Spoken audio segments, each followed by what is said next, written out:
Okay, I'm going to call this meeting to order, and we have the minutes of October 20th and the budget work session of October 21st. I'll make a motion to approve the minutes of October 20th and October 21st. I'll second it. Okay, any discussion? All those in favor? Aye. Aye. All right. Warrants 10, the payroll 10P, and we have invoice from the Recreation Board. Let's see.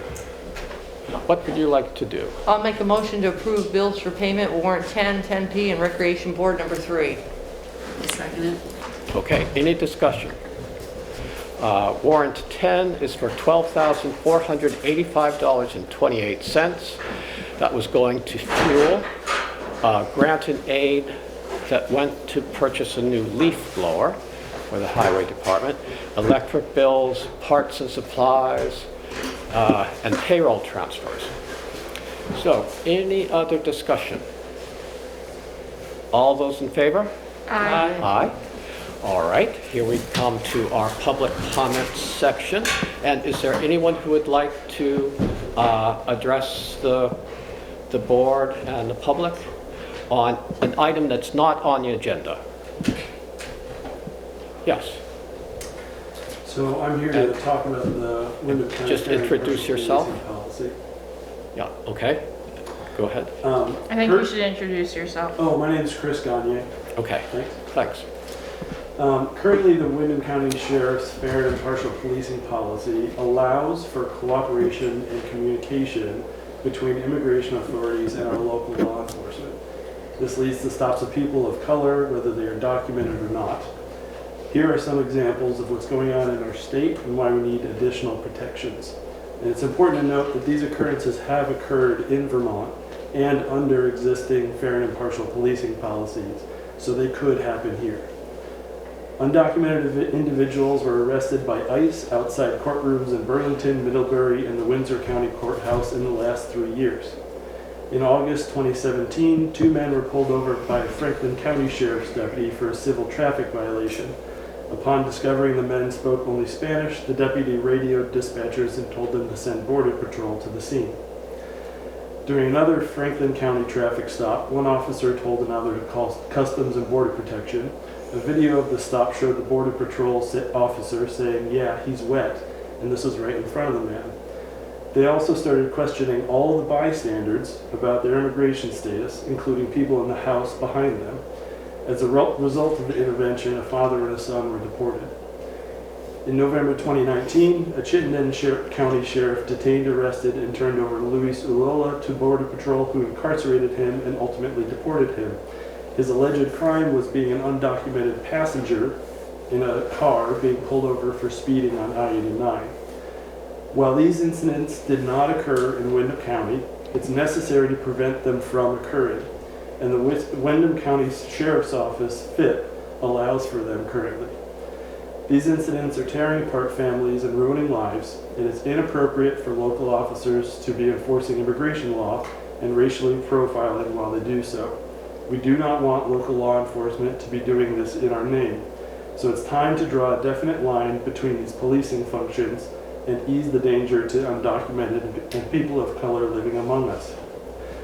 Improvements to the Sheriff's Fair and Impartial Policing Policy would provide these protections. The Migrant Justice Organization in Vermont, through their No Poli Migra campaign, has helped several towns in Vermont improve their policies to prevent this inappropriate communication.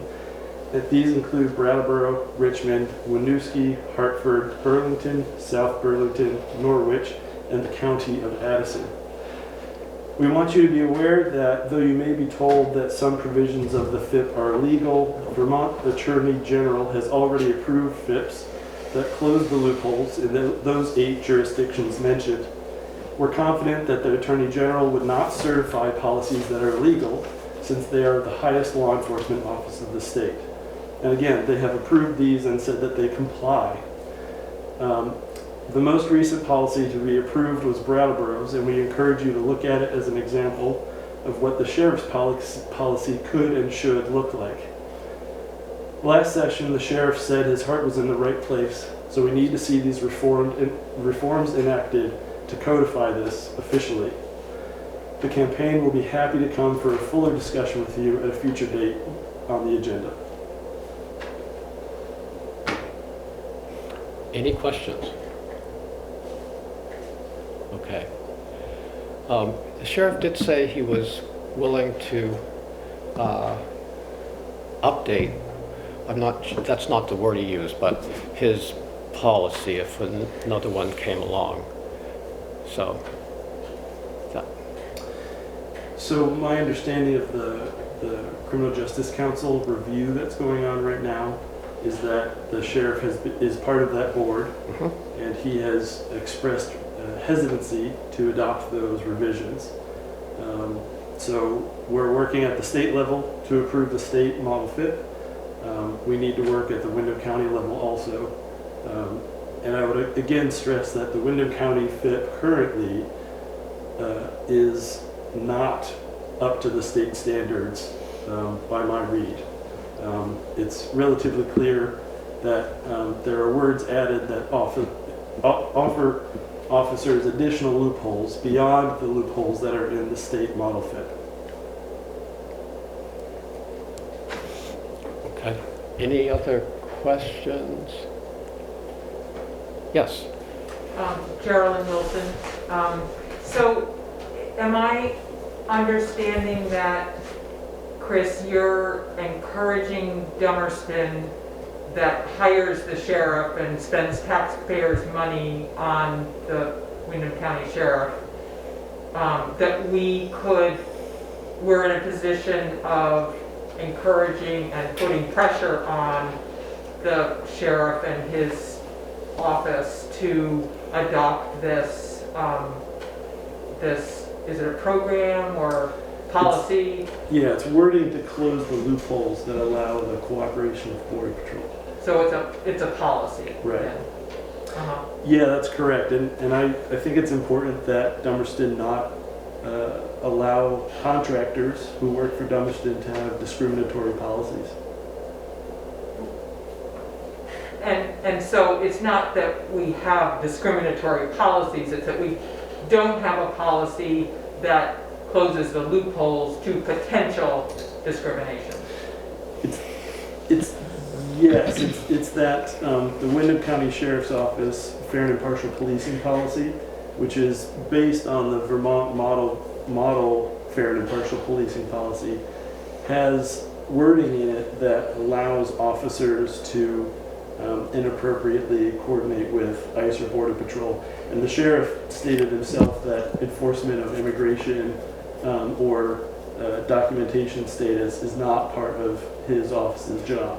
When I read it, the policy, it is clear. It uses the language that the sheriff's department is not to be involved in federal enforcement of immigration or border issues.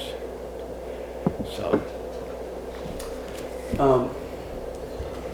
It So it's allows, not, so I don't see where it's allowing.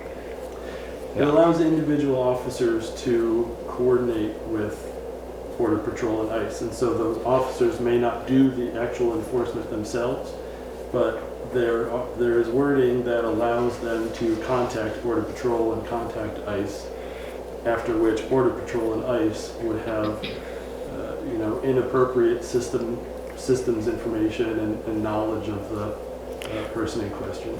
Are you referring to if someone stopped for a felony? No, traffic stops are included. I think those are the examples that you provided earlier, right? Yeah. I don't, I'll have to read it again, but I don't read it the same way you do. Yes. Cammie Elliott. So I support what you're asking Dummerston to do, but maybe the question we're all kind of grappling with is what exactly can Dummerston do? Like as the select board or, planning or whatever the correct board is, what is it specifically that needs to happen? And that might be where, helpful. Yeah. Ideally, the select board would encourage the sheriff to adopt the wording that would close the loopholes in his fair and impartial policing policy. That in turn would improve their training processes and would also offer additional accountability so that if an officer did inappropriately coordinate with ICE, we could have recourse. Currently, if an officer coordinates with ICE, there are loopholes that prevent recourse. They can say that to the best of their knowledge that this was important, and there's a number of videos and documented cases where those loopholes have been used and officers have not been disciplined. Is there language available that could be given to the select board to work with? Yeah, so I've offered the resolution that Putney Town Meeting is going to be bringing to their town meeting. Okay. And I plan on working on a petition as well to bring it to town meeting. But essentially there's 5 specific points and there's wording available that I think you all have documents of that outlines where the problem is and what the wording is to fix. And it's the same wording that is in 8 other towns and precincts.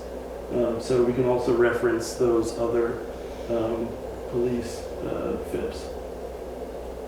So it's not the select board that does it, but it's the town voting to do it? Well, it's the sheriff's office or the precinct itself. So Brattleboro's precinct changed their fair and impartial policing policy. So essentially the select board's role would be to encourage the sheriff of Windham County Sheriff's Office to adopt the language that closes these loopholes.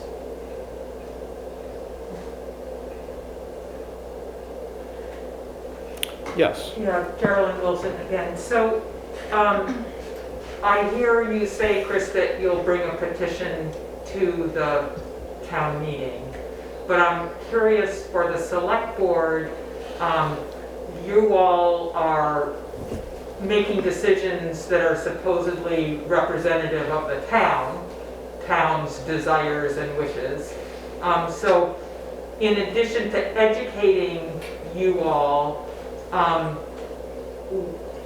what would be helpful to gauge what the level of interest is in Dummerston? I mean, I think there's a process to get it on the town meeting agenda or whatever. But is there another process by which it's helpful for the select board to understand the number of people in Dummerston that feel strongly about this? I'd make the assumption that this being Dummerston, there'd be a number of people that would be in favor of this. We don't, other than people getting in touch with us, we don't have any formal means of surveying the public on this question. But the process, if you want this issue to be decided at town meeting, then you would have the wording on a petition. You'd get something like 80 78. Registered voters to sign, and then it would get placed on the warning.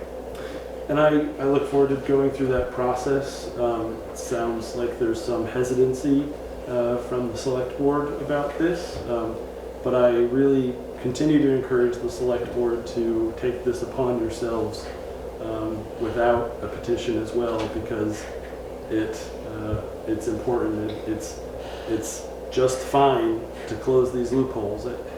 The sheriff was not able to cite any examples where he needs those loopholes, and I think we need to protect people in our community. When the sheriff spoke to us at our last meeting, it seems that I got the sense that he was firmly committed to, there's the letter of the fair and impartial policy that, as you say, has some loopholes, but he seemed to be committed to the spirit of it, which is that no undocumented individuals or people of color or would be stopped or profiled, or that his deputies would not be involved in immigration and border patrol issues, federal issues. I feel like, though, I think that, when I asked the sheriff I think we heard from him for 20 so minutes about what he was saying was his interest in closing the loopholes. But I think, as we're seeing, if he were really interested, he would do it. But I think he also said that there was issues with the legalities of some of these, the way this was written in terms of the Vermont Training Council. And so you asked 5 lawyers, I think his quote was, and you get five different answers. So I think there's some legality issues to actually some of this wording. So it comes from the top all the way down. I to the think, Vermont Criminal Justice Training Council. I hear what you're saying, and I hear what the sheriff's saying, but I don't think that's totally accurate. I think that there have been the 8 different towns that have already cleared it with the Attorney General in Vermont, who has said that it was in compliance with the current state FIP. And so to me, the fact that those 8 towns have moved forward, to me, seems more like an excuse rather than a truth. Wasn't the Sheriff's Department's current FIT policy has been approved by the State Attorney General? That is true. Yes, great. But the thing is that there are holes within it now. There are 5 loopholes that exist that allow, even though the sheriff has stated that since 2013 he has not, and his group has not contacted Border Patrol or ICE, the current FIP that the Windham County currently has in place allows them, if they want to, it does allow them to contact ICE or Border Patrol. I think it's more that they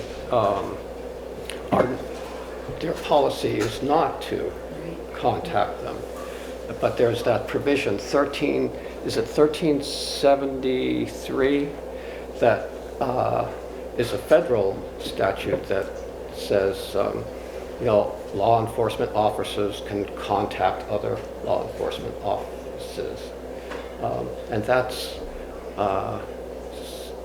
so it seems as though the only way it would happen would be if someone really screws up. It's not the policy. And my question would be, would closing these loopholes stop someone from just screwing up? Probably not. But it may give us recourse. Well, he said that his deputies are hired at will, and he gave the impression that they would be fired. That was my reading of it.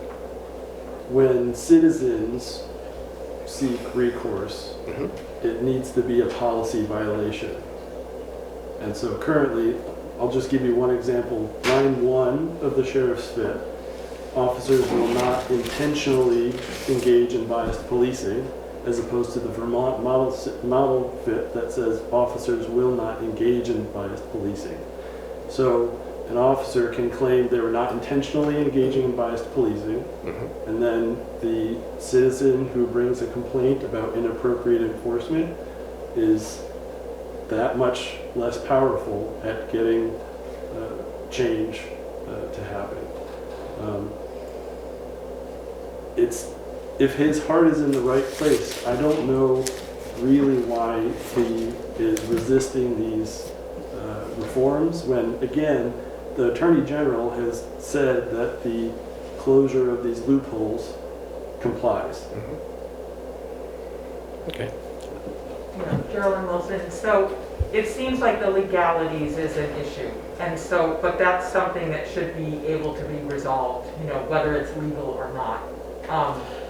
And I think, you know, the Attorney General is kind of the top of the line. So I would think that would be able to be settled. The other thing I wanted to say is that no matter how Mark Anderson feels, he may not be the sheriff, you know, In 2 forever. years, right. And so that's what policies are for, when people change, you know. We don't know who the next person is going to be and that we'll be contracting with for Dummerston's policing. And so, you know, like there must be some other reason why he's hesitant, because if he's doing it, I don't see any reason why he wouldn't have a policy in place that supports what he's doing for future. Okay. Okay.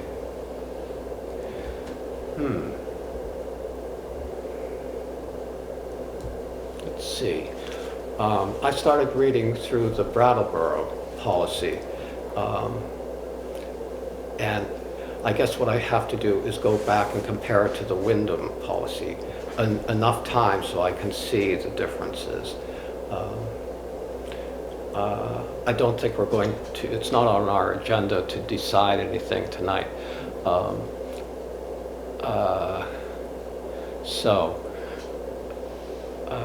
I think you've given us lots of information. Thanks for the time. And handouts. Thank you for coming and asking questions. I think if I were sitting in that chair, I'd be thinking about a petition and having the town as a town meeting. You know, that sends us. I plan to do a petition. I message. still encourage the select board to take action to encourage the sheriff's office to close their loopholes. Right. I think the wording, well, yeah, to find the right wording, whether it's the town, through the town meeting, or the town asking the select board, or voting to encourage the select board. The wording is the important thing here. You can reference the Putney resolution. Mine will look similar to that. All right. Okay, any other questions before we move on? Yes, Can't we, Elliot, again, I just want to say thank you for giving the time sure. to discuss it. Okay, thank you for coming in. All right. Any other? Okay. All right, ready to move on to, thank you for coming. Yeah, thanks. Let's see.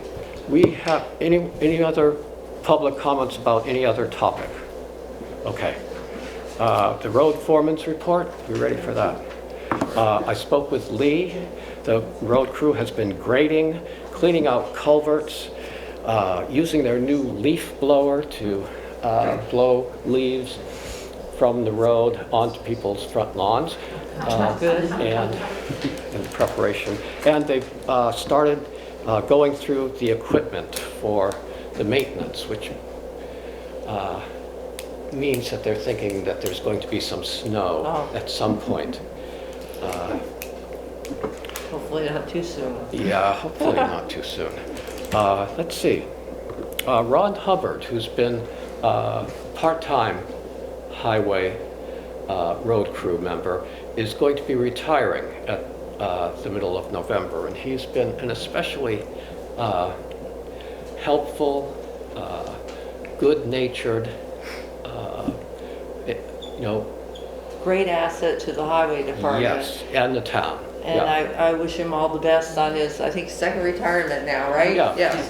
I don't know, we don't have the, we can't not approve his retirement, can we? No, okay, it's too bad. So he's been really a great help, and the last storm on July 29th, the rainstorm that washed away a lot of roads in town, he had worked through the entire night and well into the following day, trying to help people be able to get out and take care of business. So We say our appreciation to Ron for all his efforts and for helping out Lee and the town, and Yep. and really appreciate it. okay, it'll be a hard act to follow. How's Lee coming on the covered bridge? You know, I don't know. Okay. Other than It's probably the- still through passive. I had a thought about the covered bridge. I mean, Yeah. this has obviously happened more than I'm aware of, but is there any thought that on both sides of the bridge we have an additional sign that, I don't know, says something that we think of that's like, Well, do you know the height of your truck, or like something that is like more like this? Because like I feel like there's just been so many Yeah. hits. Well, and it it's- starts at the center in terms of the covered bridge, the height, and then it goes over through all the way, I think, even to the end. Yeah. To on it. I mean, we've got so much, that's the only problem. There's so much signage around that covered bridge, both sides, that you would have to sit there for 5 minutes in your car to read it all. But I like wonder if it's like red and like something. Yeah. I know. It seems like, you know, I know. we get another hit and you're like, you've got to be kidding. Like, how did it Right. happen again? I mean, even the person didn't stop. Like, We looked at the camera, I think, last year, didn't we? And it was Yeah. for the budget, and it was gonna be, so we could get at least like a license. yeah, plate. license plates and stuff, but I think it was gonna be over 8,000, I think it was, in the budget, just to put a camera in there. Right, and wasn't the idea of having something 11 feet high that Yeah. they would hit before? Right? Yeah, like it's like when you drive into a parking garage, Right, right? So you don't right. take out your But whole there was car some with the reason concrete. why we couldn't do that Like a one. hang Yeah, bar I'm or not something? sure Well, I what- think there was a lot of people that didn't like the fact that Right. there's so many signs on already. Yeah. We start adding more structure, we lose the historical importance Right. of the covered bridge. And also for the picture taking and everything Yes. else, people didn't, I mean, so there's, I know. I So totally get it, but it's like Yes. the cost of the damage and like having to revisit it again seems like maybe we should brainstorm a bit Yeah. more again or reevaluate. Is there something that we can, definitely consider? I fully agree, like it takes away from the charm of it, but it also isn't great Yeah, when people it's hit it not- and we not have working to now. Maybe we have, structurally. We can talk to Lee tomorrow night when he comes in for the Yeah. highway budget. When I was coming over there, I sort of had to look for a while to find the 11-foot clearance sign. And if I'd been smoking dope or something, I might not have even seen it at all. So what about, the green iron, I don't know what I call it the green iron bridge. Yeah. So that has that is much higher, right, than the, Yeah, but the weight limit is the big one on that. We can't even put a fire truck across that green iron It's bridge. narrower. okay, that's, Yeah. I always was like, why don't we just Right. say no trucks here and you No go, what? got it. No, the school buses, that's why they had to put the feeder bus on the other side. You can't even put a school bus across it. So it's the Got it. weight on that one, not the height. Got it. Yeah. Okay, so when Lee comes in Some tomorrow night, we let's- can let's talk to him. Go through this Yeah. again. Okay. Let's see, is there anything under correspondence for information that you'd like to discuss?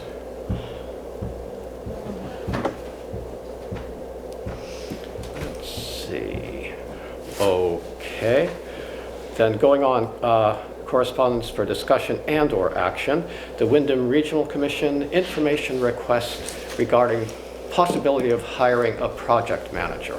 So that was, That's a survey that's got to get done, I think tomorrow, it's got to go in. And so what they're looking in, do we want to hire, what kind of projects are we going to have, and do we want to hire Wyndham Regional?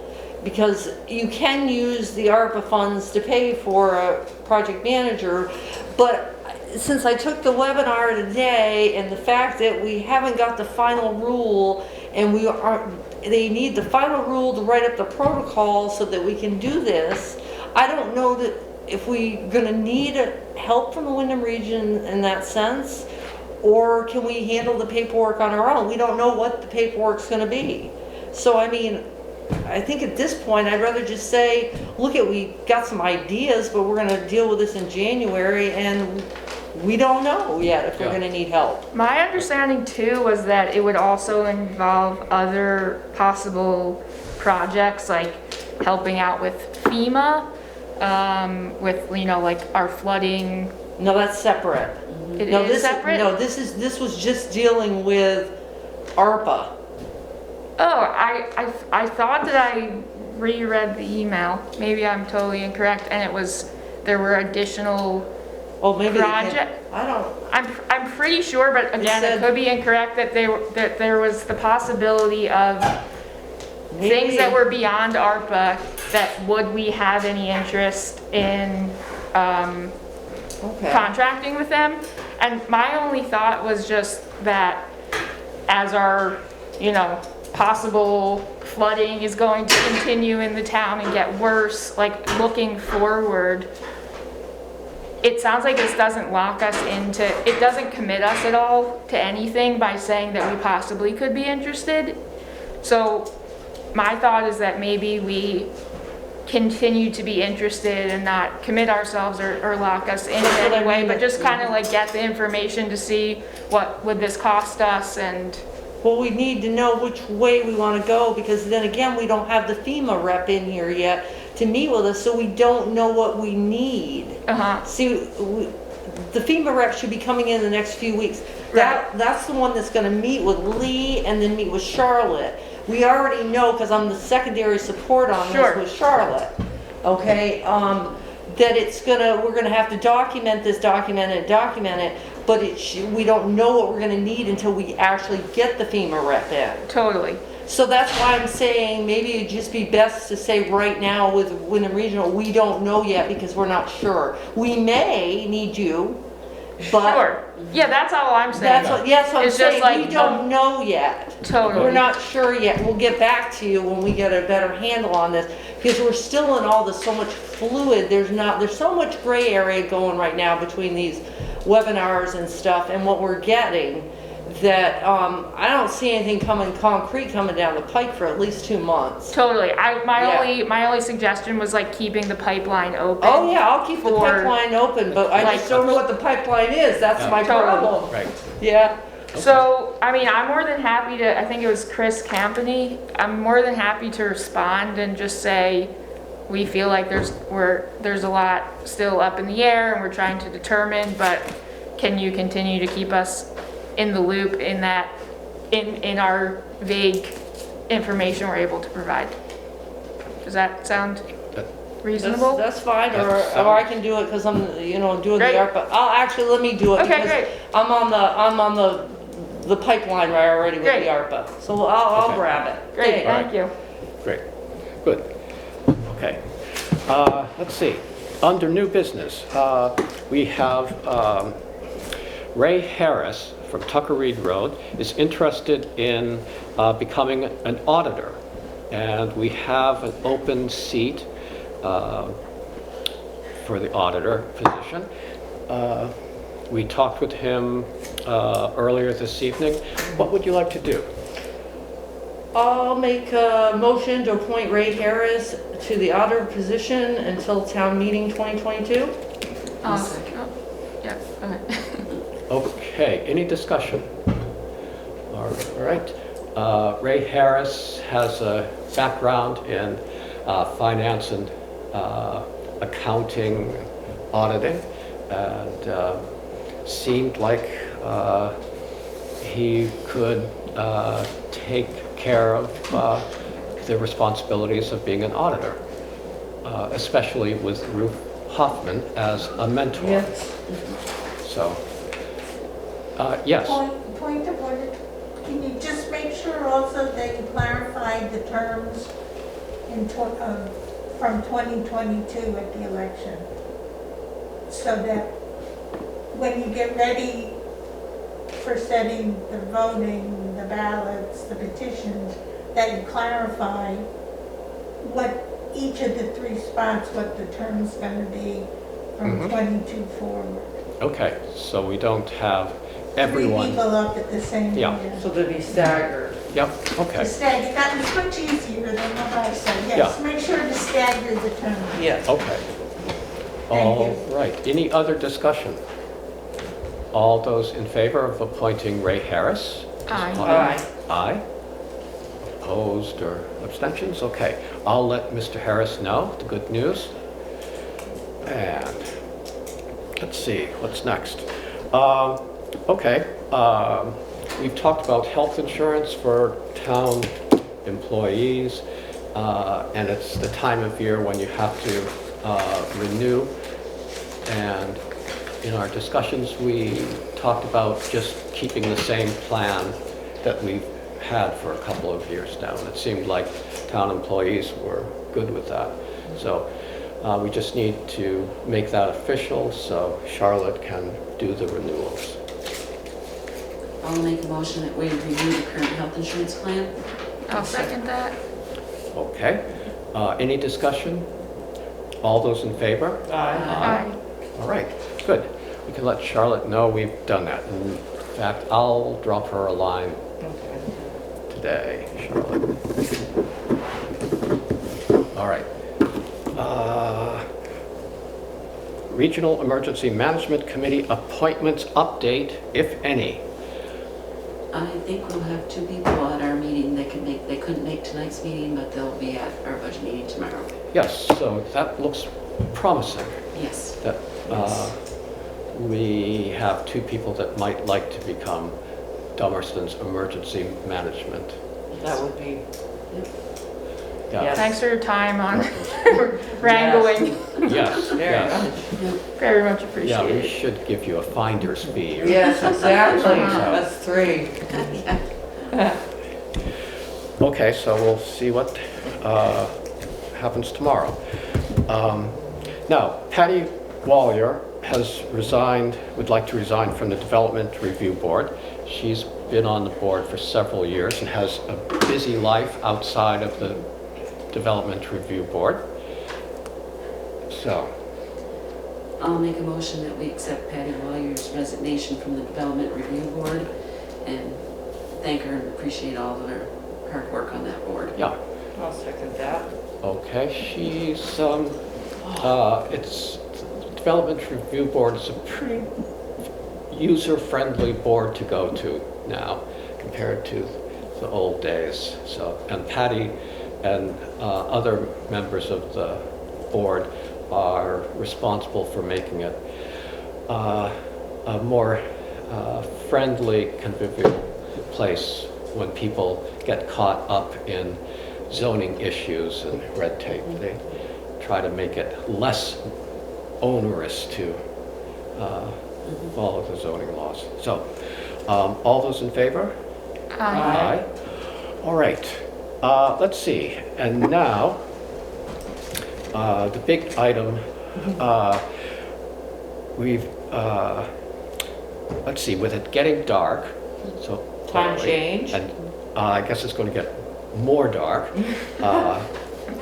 Would you like to change the time of our meeting to a start time of 6 o'clock, starting with our next meeting? That works for me. Works for me. Okay? And I asked David, and David is all good with that. So, could I have a motion to change our time? I'll make a motion that we change our meeting time back to 6 p.m. I'll second that. Okay, any discussion? All those in favor? Aye. Great, so at our meeting on November 17th, we'll start at 6 o'clock. Okay, is there any other new business? Make a motion to adjourn? I'll second it. All right, great. Thank you.